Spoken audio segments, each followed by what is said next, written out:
Hai semua, perkenalkan nama saya Seika Salsabila Syara dengan NIM C240120101026 dari kelompok 1. Nah, di sini saya akan melakukan micro teaching tentang aspek-aspek biologi perikanan dan penerapannya dalam bidang perikanan. Nah, biologi perikanan sendiri itu memiliki dua cabang ilmu. Yang pertama ada natural history dan dinamika history. Nah, natural history ini ilmu yang mempelajari pengetahuan alam dari ikan tentang bagaimana sejarah, daur hidup, makanan, dan perkembangan populasi. Nah, sedangkan dinamika history merupakan ilmu yang mempelajari dinamika populasi ikan tentang pertumbuhan, mortalitas, rekrutmen, stok maupun yang lainnya. Nah, adapun aspek-aspek biologi perikanan secara garis besar ada pertumbuhan, reproduksi, dan makanan ikan. Nah, pertumbuhan sendiri itu memiliki arti secara umum adanya penambahan dimensi dimulai dari panjang, berat, volume, jumlah, dan ukuran.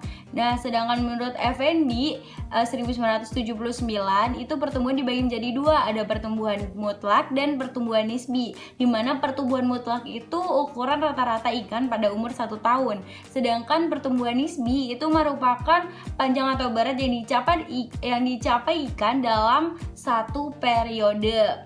Nah, pentingnya pertumbuhan itu apa sih? Pentingnya pertumbuhan itu untuk melihat perkembangan jenis ikan. Selain itu ada memacu produksi, terus menjaga ketersediaan stok, terus mengatur kegiatan penangkapan atau bisa disebut fishing effort, terus dapat melakukan pengelolaan untuk keberlanjutan usaha ikan.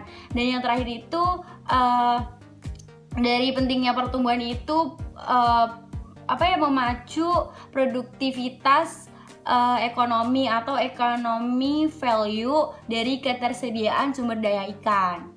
Nah, aspek biologi perikanan yang kedua itu ada reproduksi. Nah, reproduksi itu yang pertama ada TKG. TKG sendiri itu merupakan tahap tertentu perkembangan gonad sebelum maupun sesudah memijah.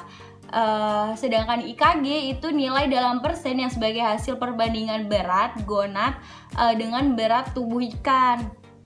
Nah, penentuan tingkat kematangan gonad dapat dilakukan melalui dua cara. Yang pertama secara morfologis dan secara histologis.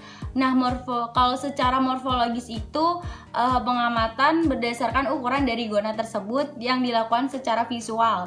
Nah, sedangkan histologis pengamatan dengan cara mengamati perkembangan gonad melalui fase perkembangan dari sel dari gonad tersebut.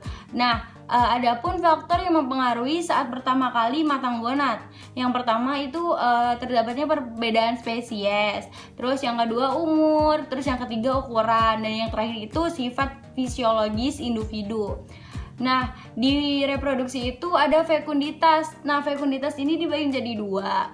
Nah, fekunditas itu dibagi menjadi dua itu menurut Effendi pada 1979, dan itu Effendi ini mengutip dari Nikolsky. Nah, terdapat dua, ada apa aja sih fekunditas mutlak dan fekunditas nisbi, di mana fekunditas mutlak ini merupakan jumlah telur masak sebelum dikeluarkan pada saat memijah, sedangkan fekunditas nisbi itu merupakan jumlah telur ikan per satuan berat atau panjang. Nah, di reproduksi ini yang ada diameter telur dan nisbah kelamin. Yang pertama kita bahas diameter telur dulu. Nah, diameter telur ini merupakan garis tengah atau ukuran panjang dari suatu telur dengan mikrometer yang berskala yang sudah tertera pada mikrometer tersebut. Nah, sedangkan nisbah kelamin ini dapat ditentukan dari ciri seksual primernya dengan cara melakukan pengamatan yang dapat dilihat dari perbedaan gonad antara ikan jantan dan ikan betina.